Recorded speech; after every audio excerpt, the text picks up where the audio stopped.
टुनटुनी चिड़िया और मिट्ठू तोता सोच रहा था कि हम लोग क्या करें नहीं करें। फिर टुनटुनी चिड़िया मिट्ठू तोते से बोलती है, सुनिए सुनिए मिट्ठू भैया, एक बात बताती हूँ मैं आपको। अब ठंडी का मौसम आने ही वाला है, इसीलिए हम लोग सूखे लकड़ियाँ का इंतजाम कर लेते हैं, वरना हम लोगों का घर गर्म नहीं रहेगा तो हम लोग कैसे घर में सोएंगे और कैसे रहेंगे। चलो चलो, आपको याद ही होगा कि अगली बार आपने घर नहीं बनाया था। अरे हाँ टुनटुनी, मुझे याद है कालू कौवा का घर बन गया था, उधर बंटी कबूतर का घर बन गया था और इधर तुम्हारा घर बन गया था। मैं कालू कौवे के घर में गया रहने के लिए तो कालू कौवा ने मुझे साफ इनकार कर दिया और बंटी कबूतर के यहाँ गया तो बंटी कबूतर बोला कि मेरा घर छोटा है, एक तुम ही थी जो मुझे अपने घर में आश्रय दे दी।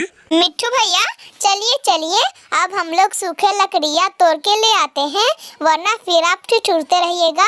आप तो मैं भी आपकी मदद नहीं करूँगी मिट्ठू भैया। टुनटुनी चिड़िया और मिट्ठू तोता जंगल में जाते हैं और लकड़ी काट लेते हैं।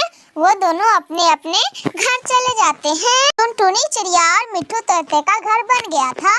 अब बस एक बेचारा बंटी कबूतर ही बचा था जो उसका घर नहीं बचा था।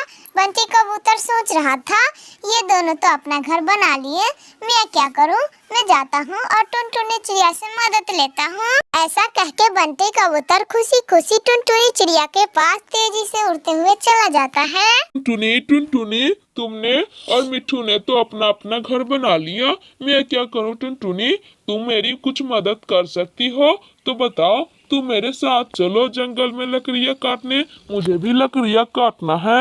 नहीं बंटी भैया, मैं तो आपकी कोई मदद नहीं कर सकती, लेकिन हाँ, मैंने और मिट्ठू ने लकड़ी जो तोड़ के लाए हैं उसमें से कुछ लकड़ी आपको दे सकती हूँ। मैं आपके साथ नहीं जाऊंगी क्योंकि मुझे भी घर में बहुत काम है, मुझे अपना काम करना होगा। आप लकड़ी ले जाइए। बंटी कबूतर वहाँ से लकड़ियाँ काटने चला जाता है। बंटी कबूतर उड़ते उड़ते वहाँ से बहुत दूर कुल्हाड़ी लेके जा रहा था।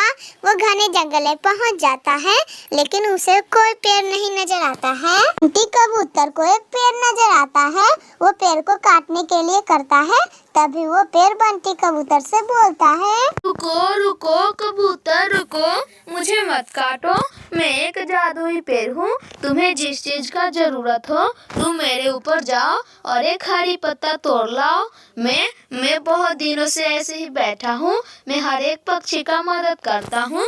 तुम मुझे काटो मत, अगर तुम मुझे काट लिए तो मैं तुम्हारी मदद कैसे करूँगा। बंटी जाओ तुम मेरी एक पत्ता तोड़ लो और उस पत्ता से भी मांगना हो मांग लो। बंटी कबूतर इतना सुनते ही एक पत्ता तोड़ लेता है और उस पत्ते से बोलता है, सब कौवे देख रहे थे। बंटी कबूतर जादुई पेड़ से वहाँ से लकड़ियाँ लेके चला जाता है। फिर वो कौवे पेड़ के पास जाते हैं। पेड़ तो सब जानता ही था कि ये आलसी और कंजूस कौवे हैं और इसने मेरी सारी बात सुन ली है। पेड़ उन लोगों को सबक सिखाना चाहता था और बोलता है, रुको रुको कौवो, तुम मुझे डिस्टर्ब मत करो, तुम मुझे मत काटो। अगर तुम लोगों को जो भी लेना हो तुम मेरी एक पत्तियाँ तोड़ कर मांग सकते हो, जो लेना हो सो। गोरी कौवी जैसे ही पत्ता तोड़ने के लिए उड़ती है, तभी वो चालाक जादुई पेड़ उन दोनों के ऊपर एक एक डाल गिरा देता है और बोलता है, जानता हूँ कि तुम दोनों कौवे लालची और कंजूस हो, कोई काम नहीं करना चाहते हो और साथ साथ जंगल के सबसे बड़े आलसी, इसीलिए तुम लोग को ये सजा मिली है। मेरे प्यारे दोस्तों, अगर आप लोग को ये कहानी अच्छी लगी हो तो प्लीज लाइक एंड सब्सक्राइब करके बेल आइकन दबाना ना भूलिएगा।